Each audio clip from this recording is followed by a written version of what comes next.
The Willow-Wren and the Bear. Once in summer-time the bear and the wolf were walking in the forest, and the bear heard a bird singing so beautifully that he said, "Brother Wolf, what bird is it that sings so well?" "That is the king of birds," said the wolf, "before whom we must bow down." In reality the bird was the Willow-Wren. "If that's the case," said the bear, "I should very much like to see his royal palace. Come, take me thither." "That is not done quite as you seem to think," said the wolf. "You must wait until the queen comes." Soon afterwards the queen arrived with some food in her beak, and the lord king came too, and they began to feed their young ones. The bear would have liked to go at once, but the wolf held him back by the sleeve, and said, "No, you must wait until the lord and lady queen have gone away again." So they took stock of the hole where the nest lay, and trotted away. The bear, however, could not rest until he had seen the royal palace, and when a short time had passed, went to it again.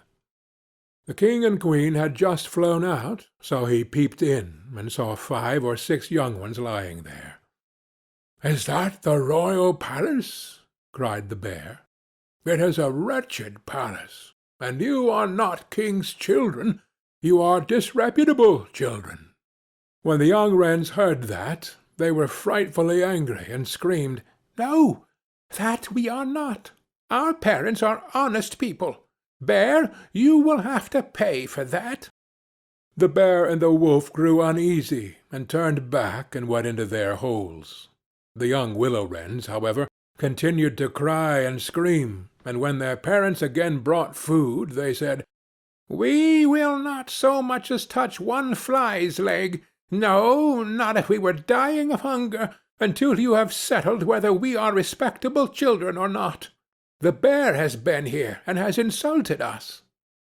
Then the old king said, "Be easy, he shall be punished." And he at once flew with the queen to the bear's cave, and called in, "Old growler, why have you insulted my children? You shall suffer for it. We will punish you by a bloody war." Thus war was announced to the bear, and all 4-footed animals were summoned to take part in it, oxen, donkeys, cows, deer, and every other animal the earth contained. And the willow-wren summoned everything which flew in the air, not only birds large and small, but midges and hornets, bees and flies had to come. When the time came for the war to begin, the willow-wren sent out spies to discover who was the enemy's commander-in-chief. The gnat, who was the most crafty, flew into the forest where the enemy was assembled, and hid herself beneath a leaf of the tree where the password was to be announced. There stood the bear, and he called the fox before him, and said, "Fox, you are the most cunning of all animals. You shall be general and lead us." "Good," said the fox, "but what signal shall we agree upon?" No one knew that, so the fox said, "I have a fine long bushy tail, which almost looks like a plume of red feathers. When I lift my tail up quite high, all is going well, and you must charge. But if I let it hang down, run away as fast as you can." When the gnat had heard that, she flew away again, and revealed everything, down to the minutest detail, to the willow-wren. When day broke, and the battle was to begin, all the 4-footed animals came running up with such a noise that the earth trembled. The willow-wren with his army also came flying through the air with such a humming and whirring and swarming that every one was uneasy and afraid, and on both sides they advanced against each other. But the willow-wren sent down the hornet with orders to settle beneath the fox's tail, and sting with all his might. When the fox felt the first sting, he started so that he lifted one leg from pain, but he bore it, and still kept his tail high in the air. At the second sting he was forced to put it down for a moment. at the third he could hold out no longer, screamed, and put his tail between his legs. When the animals saw that, they thought all was lost, and began to flee, each into his hole, and the birds had won the battle. Then the king and queen flew home to their children, and cried, "Children, rejoice! Eat and drink to your heart's content. We have won the battle." But the young wrens said, "We will not eat yet. The bear must come to the nest and beg for pardon, and say that we are honorable children, before we will do that." Then the willow-wren flew to the bear's hole, and cried, "Growler, you are to come to the nest to my children, and beg their pardon, or else every rib of your body shall be broken." So the bear crept thither in the greatest fear, and begged their pardon.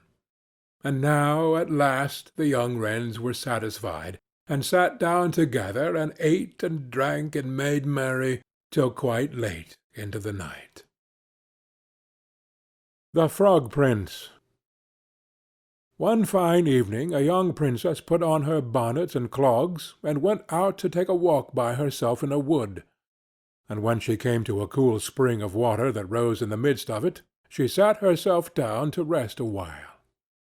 Now she had a golden ball in her hand, which was her favourite plaything, and she was always tossing it up into the air and catching it again as it fell.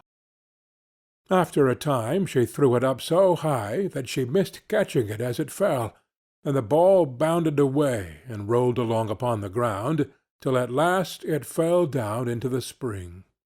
The princess looked into the spring after her ball, but it was very deep, so deep that she could not see the bottom of it.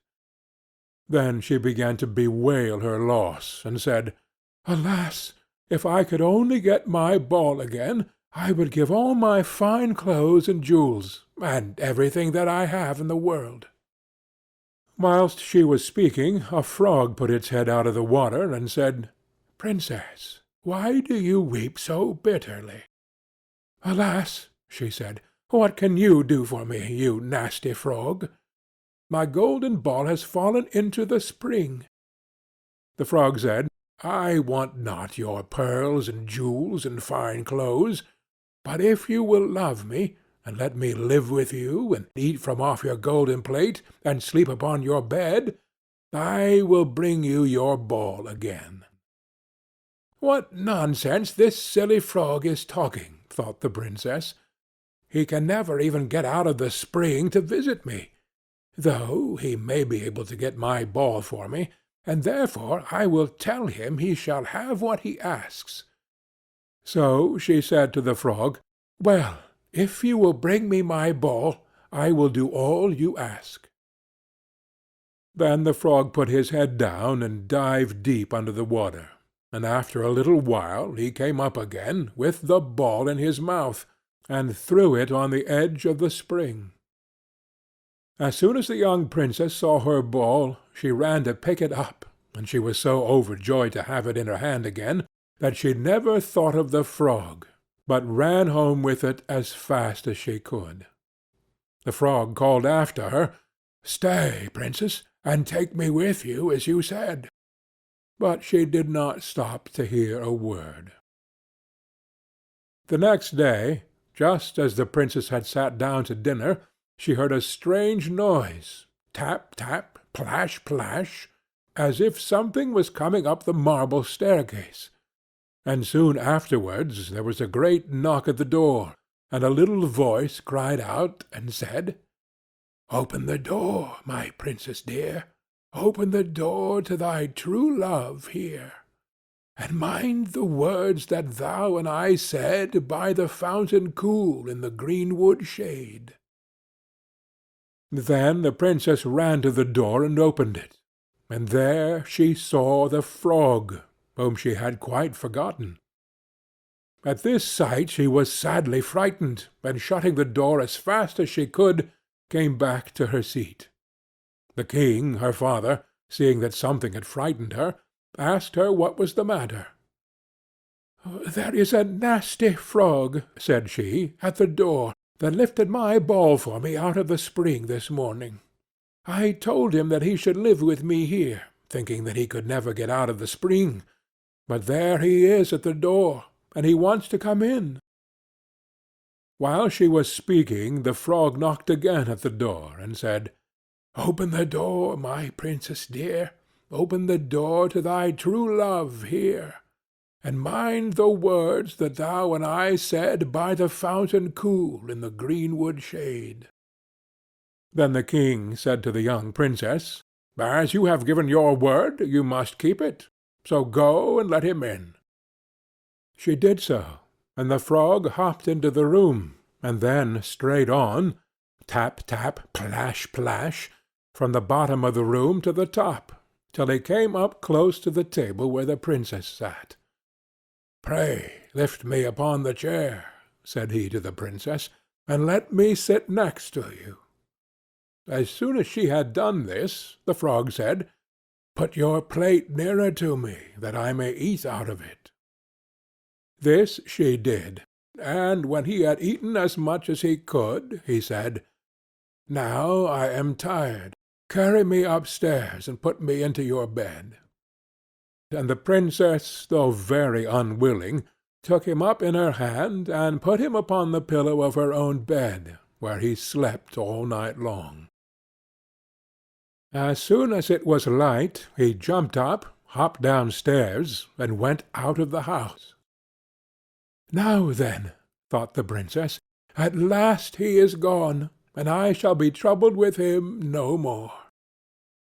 But she was mistaken, for when night came again, she heard the same tapping at the door, and the frog came once more, and said, "Open the door, my princess dear. Open the door to thy true love here, and mind the words that thou and I said by the fountain cool in the greenwood shade."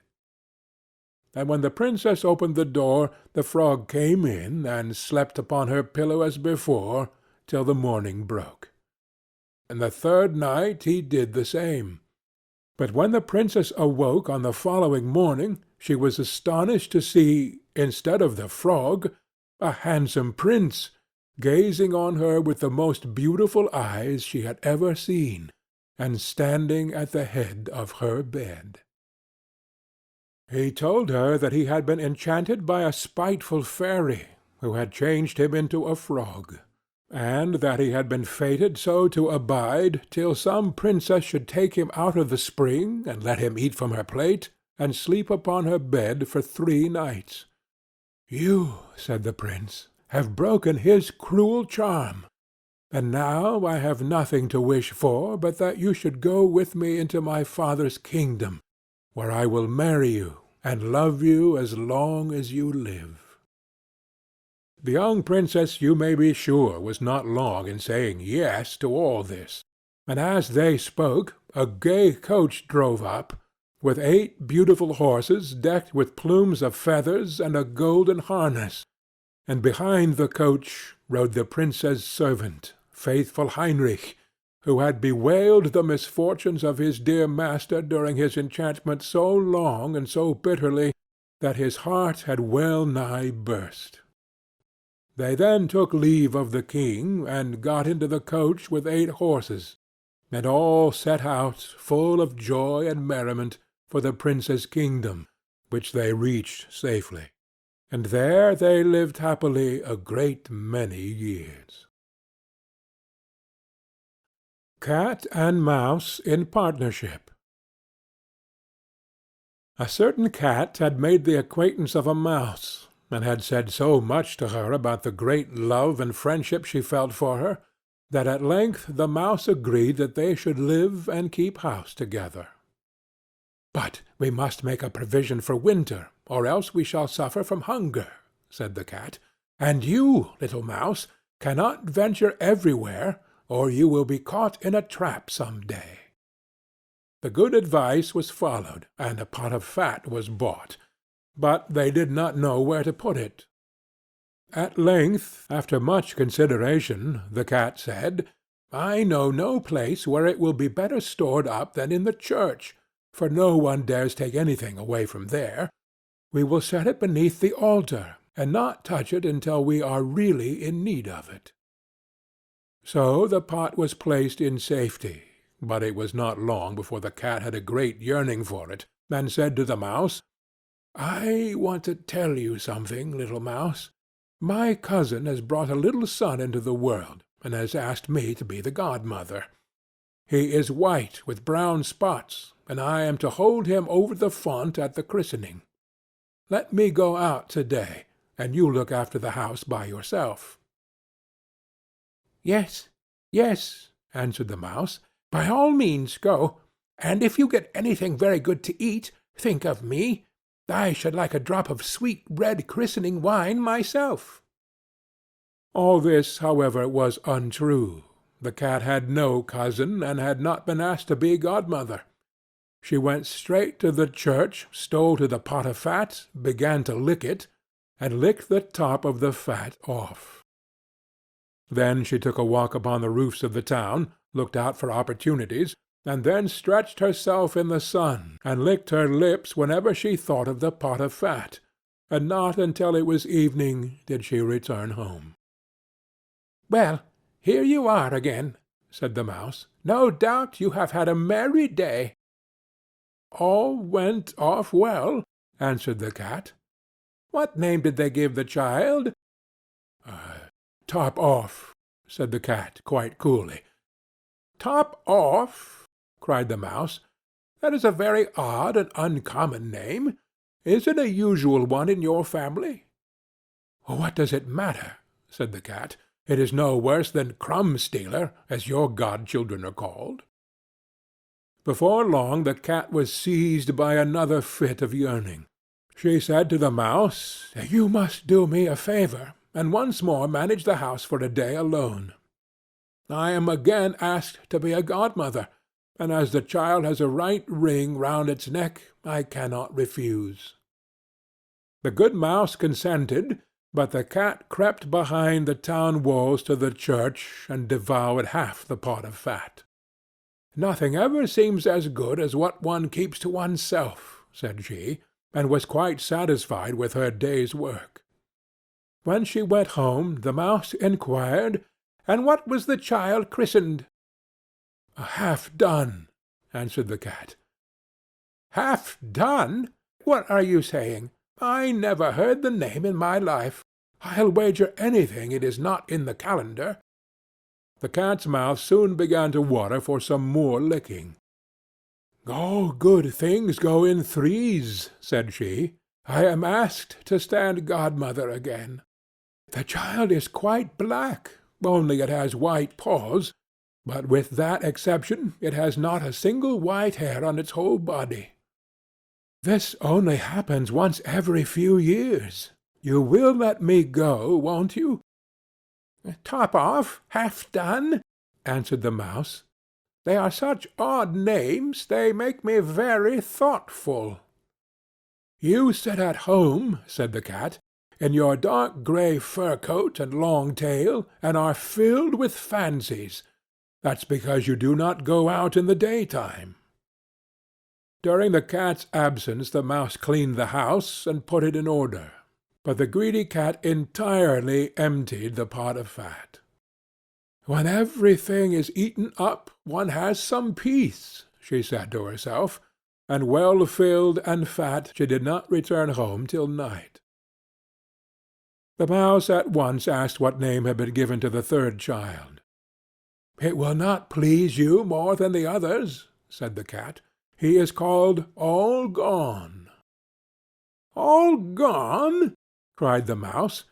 "That is the most suspicious name of all. I have never seen it in print. All Gone! What can that mean?" And she shook her head, curled herself up, and lay down to sleep. From this time forth no one invited the cat to be godmother, but when the winter had come and there was no longer anything to be found outside, the mouse thought of their provision, and said, "Come, cat, we will go to our pot of fat which we have stored up for ourselves. We shall enjoy that." "Yes," answered the cat, You will enjoy it as much as you would enjoy sticking that dainty tongue of yours out of the window." They set out on their way, but when they arrived the pot of fat certainly was still in its place, but it was empty.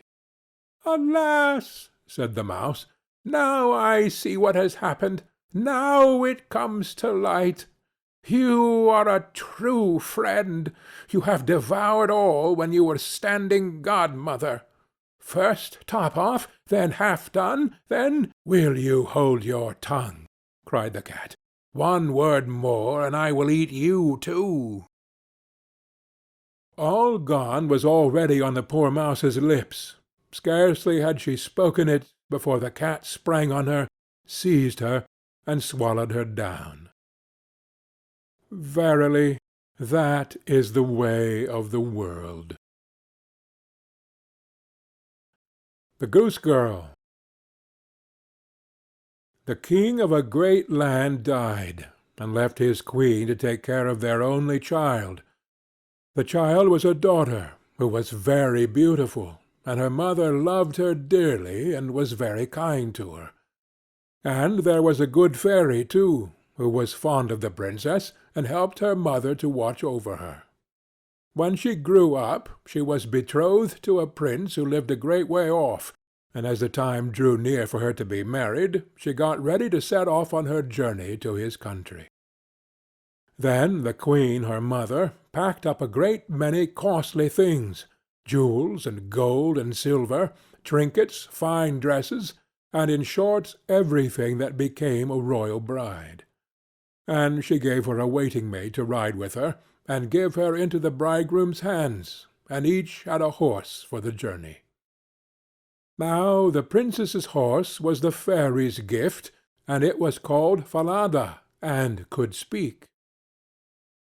When the time came for them to set out, the fairy went into her bedchamber, and took a little knife, and cut off a lock of her hair, and gave it to the princess, and said, "Take care of it, dear child, for it is a charm that may be of use to you on the road."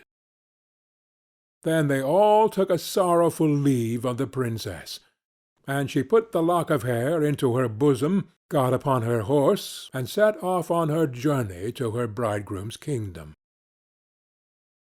One day, as they were riding along by a brook, the princess began to feel very thirsty, and she said to her maid, "Pray get down and fetch me some water in my golden cup out of yonder brook, for I want to drink." "Nay," said the maid, "if you are thirsty, get off yourself and stoop down by the water and drink. I shall not be your waiting-maid any longer." Then she was so thirsty that she got down and knelt over the little brook and drank. For she was frightened, and dared not bring out her golden cup. And she wept and said, "Alas! What will become of me?" And the lock answered her and said, "Alas, alas! If thy mother knew it, sadly, sadly would she rue it." But the princess was very gentle and meek, so she said nothing to her maid's ill behavior, but got upon her horse again. Then all rode farther on their journey, till the day grew so warm and the sun so scorching that the bride began to feel very thirsty again, and at last, when they came to a river, she forgot her maid's rude speech, and said, "Pray get down and fetch me some water to drink in my golden cup." But the maid answered her, and spoke even more haughtily than before, "Drink if you will, but I shall not be your waiting-maid." Then the princess was so thirsty that she got off her horse, and lay down and held her head over the running stream, and cried and said, "What will become of me?" And the lock of hair answered her again, "Alas, alas! If thy mother knew it, sadly, sadly would she rue it." And as she leaned down to drink, the lock of hair fell from her bosom, and floated away with the water. Now she was so frightened that she did not see it, but her maid saw it, and was very glad, for she knew the charm, and she saw that the poor bride would be in her power now that she had lost the hair. So, when the bride had done drinking, and would have got upon Falada again, the maid said, "I shall ride upon Falada, and you may have my horse instead." So she was forced to give up her horse, and soon afterwards to take off her royal clothes and put on her maid's shabby ones. At last, as they drew near the end of their journey, this treacherous servant threatened to kill her mistress if she ever told any one what had happened. But Falada saw it all, and marked it well. Then the waiting-maid got upon Falada, and the real bride rode upon the other horse, and they went on in this way till at last they came to the royal court. There was great joy at their coming, and the prince flew to meet them, and lifted the maid from her horse, thinking she was the one who was to be his wife, and she was led upstairs to the royal chamber. But the true princess was told to stay in the court below. Now the old king happened just then to have nothing else to do, so he amused himself by sitting at his kitchen window, looking at what was going on, and he saw her in the courtyard. As she looked very pretty, and too delicate for a waiting-maid, he went up into the royal chamber to ask the bride who it was she had brought with her, that was thus left standing in the court below.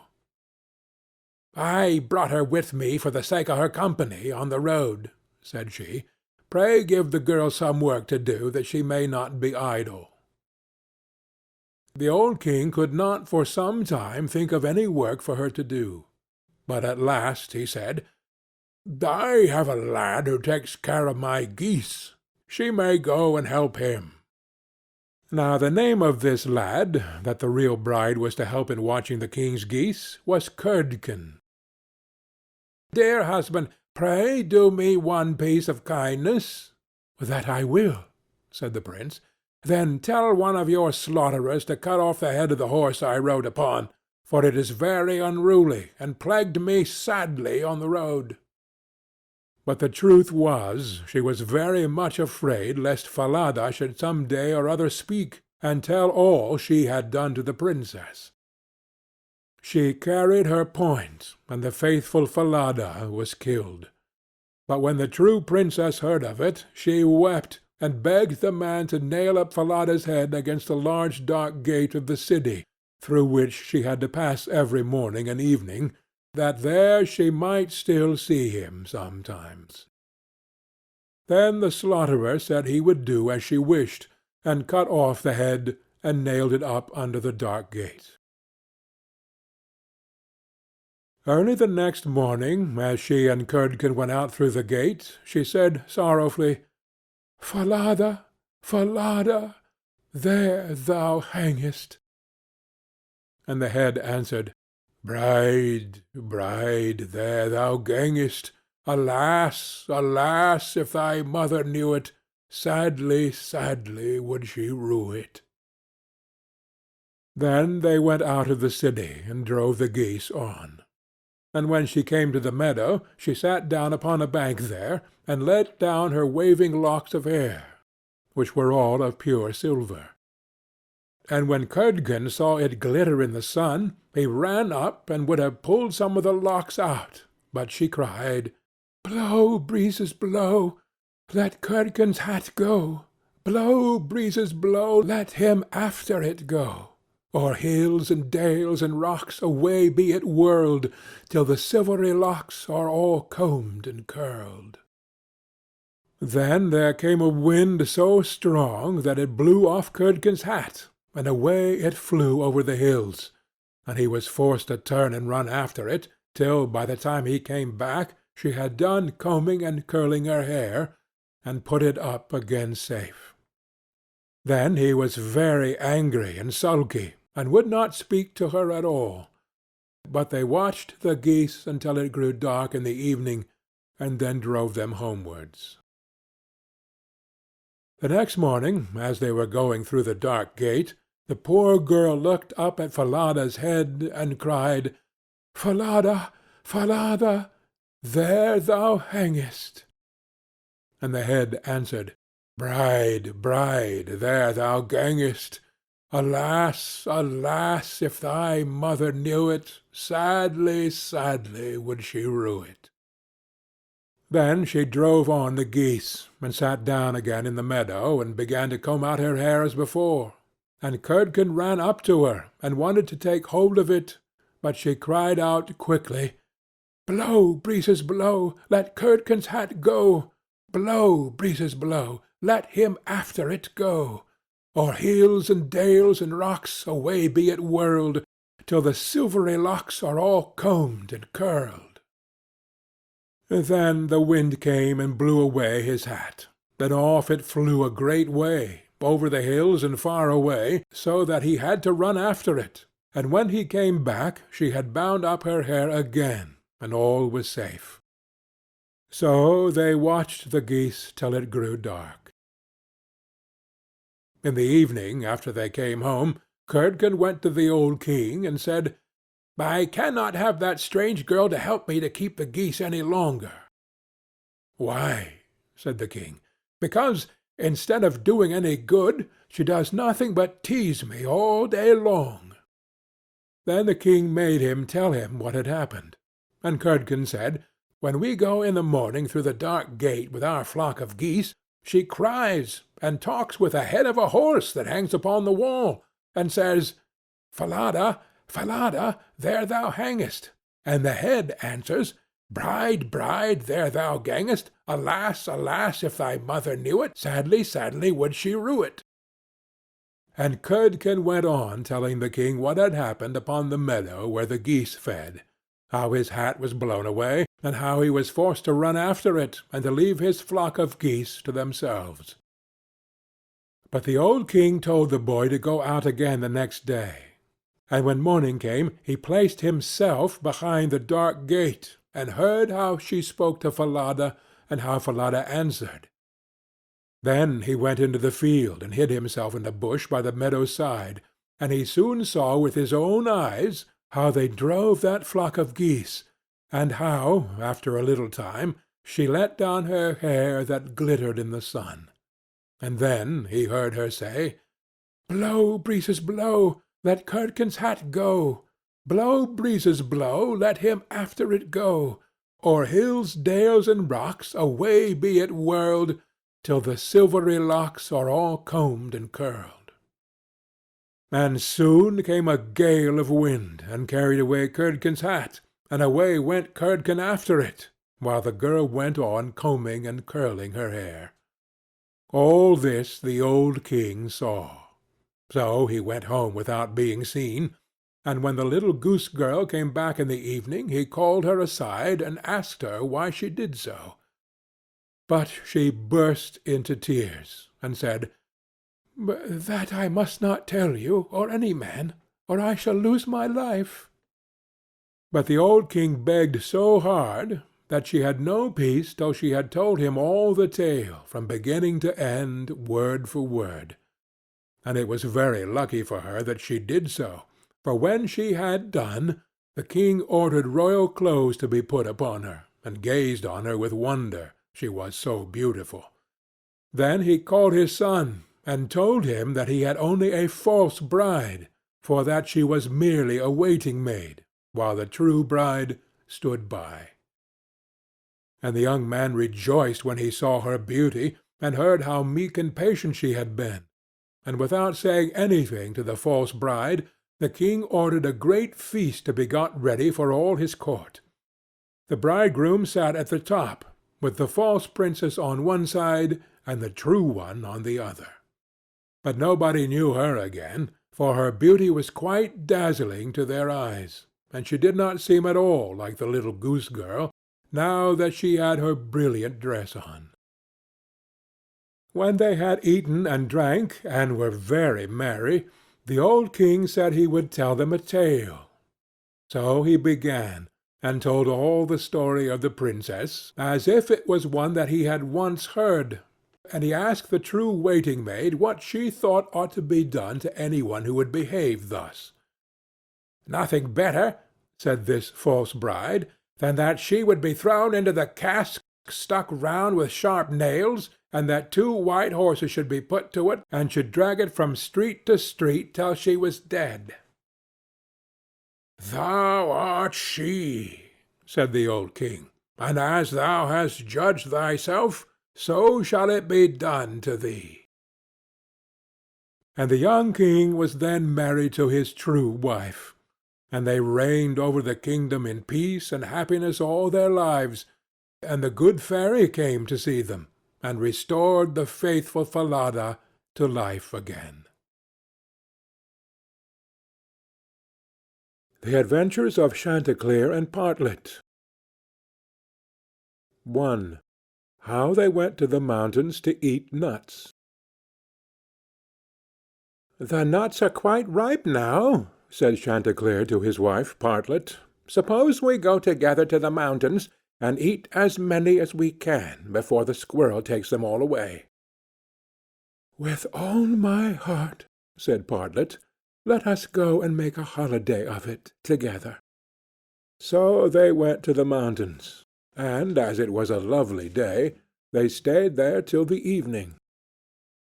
Now, whether it was that they had eaten so many nuts that they could not walk, or whether they were lazy and would not, I do not know. However, they took it into their heads that it did not become them to go home on foot. So Chanticleer began to build a little carriage of nutshells, and when it was finished, Partlet jumped into it and sat down, and bid Chanticleer harness himself to it and draw her home. "That's a good joke," said Chanticleer. "No, that will never do. I would rather by half walk home. I'll sit on the box and be coachman, if you like, but I'll not draw." While this was passing, a duck came quacking up, and cried out, "You thieving vagabonds, what business have you in my grounds? I give it you well for your insolence." And upon that she fell upon Chanticleer most lustily. But Chanticleer was no coward, and returned the duck's blows with his sharp spurs so fiercely that she soon began to cry out for mercy, which was only granted her upon condition that she would draw the carriage home for them. This she agreed to do, and Chanticleer got upon the box and drove, crying, "Now, duck, get on as fast as you can." And away they went, at a pretty good pace. After they had travelled along a little way, they met a needle and a pin walking together along the road, and the needle cried out, "Stop, stop!" and said it was so dark that they could hardly find their way, and such dirty walking they could not get on at all. He told them that he and his friend the pin had been at a public-house a few miles off, and had sat drinking till they had forgotten how late it was. He begged, therefore, that the travellers would be so kind as to give them a lift in their carriage. Chanticleer, observing that they were but thin fellows, and not likely to take up much room, told them they might ride, but made them promise not to dirty the wheels of the carriage in getting in, nor to tread upon Partlet's toes. Late at night they arrived at an inn, and as it was bad travelling in the dark, and the duck seemed much tired, and waddled about a good deal from one side to the other, they made up their minds to fix their quarters there. But the landlord at first was unwilling, and said his house was full, thinking they might not be very respectable company. However, they spoke civilly to him, and gave him the egg which Partlet had laid by the way, and said they would give him the duck, who was in the habit of laying one every day. So at last he let them come in, and they bespoke a handsome supper, and spent the evening very jollily. Early in the morning, before it was quite light, and when nobody was stirring in the inn, Chanticleer awakened his wife, and, fetching the egg, they pecked a hole in it, ate it up, and threw the shells into the fireplace. They then went to the pin and needle, who were fast asleep, and seizing them by the heads, stuck one into the landlord's easy-chair, and the other into his handkerchief, and having done this, they crept away as softly as possible. However, the duck, who slept in the open air in the yard, heard them coming, and jumping into the brook which ran close by the inn, soon swam out of their reach. An hour or two afterwards the landlord got up and took his handkerchief to wipe his face, but the pin ran into him and pricked him. Then he walked into the kitchen to light his pipe at the fire, but when he stirred it up the egg-shells flew into his eyes and almost blinded him. "Bless me," said he, "all the world seems to have a design against my head this morning." And so saying, he threw himself sulkily into his easy-chair. But, oh dear, the needle ran into him, and this time the pain was not in his head. He now flew into a very great passion, and suspecting the company who had come in the night before, he went to look after them, but they were all off. So he swore that he never again would take in such a troop of vagabonds, who ate a great deal, paid no reckoning, and gave him nothing for his trouble but their apish tricks. 2. How Chanticleer and Partlet went to visit Mr. Corbus. Another day Chanticleer and Partlet wished to ride out together. So Chanticleer built a handsome carriage with 4 red wheels, and harnessed 6 mice to it, and then he and Partlet got into the carriage, and away they drove. Soon afterwards a cat met them, and said, "Where are you going?" And Chanticleer replied, "All on our way a visit to pay to Mr. Corbus the fox to-day." Then the cat said, "Take me with you." Chanticleer said, "With all my heart. Get up behind, and be sure you do not fall off. Take care of this handsome coach of mine, nor dirty my pretty red wheels so fine. Now, mice, be ready, and wheels, run steady, for we are going a visit to pay to Mr. Corbus the fox to-day." Soon after came up a millstone, an egg, a duck, and a pin, and Chanticleer gave them all leave to get into the carriage and go with them. When they arrived at Mr. Corbus's house, he was not at home. So the mice drew the carriage into the coach-house, Chanticleer and Partlet flew upon a beam, the cat sat down in the fireplace, the duck got into the washing-cistern, the pin stuck himself into the red pillow, the millstone laid himself over the house-door, and the egg rolled himself up in the towel. When Mr. Corbus came home, he went to the fireplace to make a fire, but the cat threw all the ashes in his eyes. So he ran to the kitchen to wash himself, but there the duck splashed all the water in his face, and when he tried to wipe himself, the egg broke to pieces in the towel all over his face and eyes. Then he was very angry, and went without his supper to bed. But when he laid his head on the pillow, the pin ran into his cheek. At this he became quite furious, and jumping up would have run out of the house, but when he came to the door the millstone fell down on his head and killed him on the spot. 3. How Partlet died and was buried, and how Chanticleer died of grief.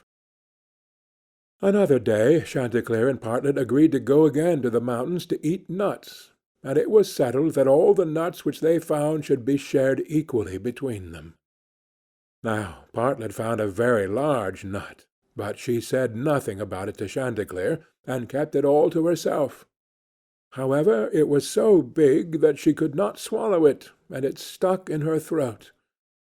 Then she was in a great fright, and cried out to Chanticleer, "Pray run as fast as you can, and fetch me some water, or I shall be choked." Chanticleer ran as fast as he could to the river, and said, "River, give me some water, for Partlet lies in the mountain, and will be choked by a great nut." The river said, "Run first to the bride, and ask her for a silken cord to draw up the water." Chanticleer ran to the bride, and said, "Bride, you must give me a silken cord, for then the river will give me water, and the water I will give to Partlet, who lies on the mountain and will be choked by a great nut."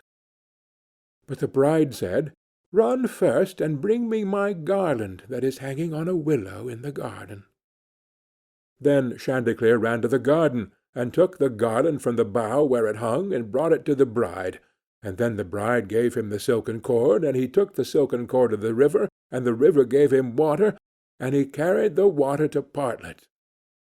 But in the meantime she was choked by the great nut, and lay quite dead, and never moved any more. Then Chanticleer was very sorry, and cried bitterly, and all the beasts came and wept with him over poor Partlet, and 6 mice built a little hearse to carry her to her grave, and when it was ready they harnessed themselves before it, and Chanticleer drove them. On the way they met the fox. "Where are you going, Chanticleer?" said he. "To bury my Partlet," said the other. "May I go with you?" said the fox. "Yes, but you must get up behind, or my horses will not be able to draw you." Then the fox got up behind, and presently the wolf, the bear, the goat, and all the beasts of the wood came and climbed upon the hearse. So on they went, till they came to a rapid stream. "How shall we get over?" said Chanticleer. Then said a straw, "I will lay myself across, and you may pass over upon me." But as the mice were going over, the straw slipped away and fell into the water, and the 6 mice all fell in and were drowned. What was to be done? Then a large log of wood came and said, "I am big enough. I will lay myself across the stream, and you shall pass over upon me." So he laid himself down, but they managed so clumsily that the log of wood fell in and was carried away by the stream. Then a stone, who saw what had happened, came up and kindly offered to help poor Chanticleer by laying himself across the stream. And this time he got safely to the other side with the hearse, and managed to get Partlet out of it. But the fox and the other mourners, who were sitting behind, were too heavy, and fell back into the water, and were all carried away by the stream and drowned. Thus Chanticleer was left alone with his dead Partlet, and having dug a grave for her, he laid her in it, and made a little hillock over her. Then he sat down by the grave, and wept and mourned till at last he died too, and so all were dead. About the Grimms. The brothers Grimm, Jacob, 1785 to 1863, and Wilhelm, 1786 to 1859, were born in Hanau, near Frankfurt, in the German state of Hesse. Throughout their lives they remained close friends, and both studied law at Marburg University. Jacob was a pioneer in the study of German philology, and although Wilhelm's work was hampered by poor health, the brothers collaborated in the creation of a German dictionary, not completed until a century after their deaths.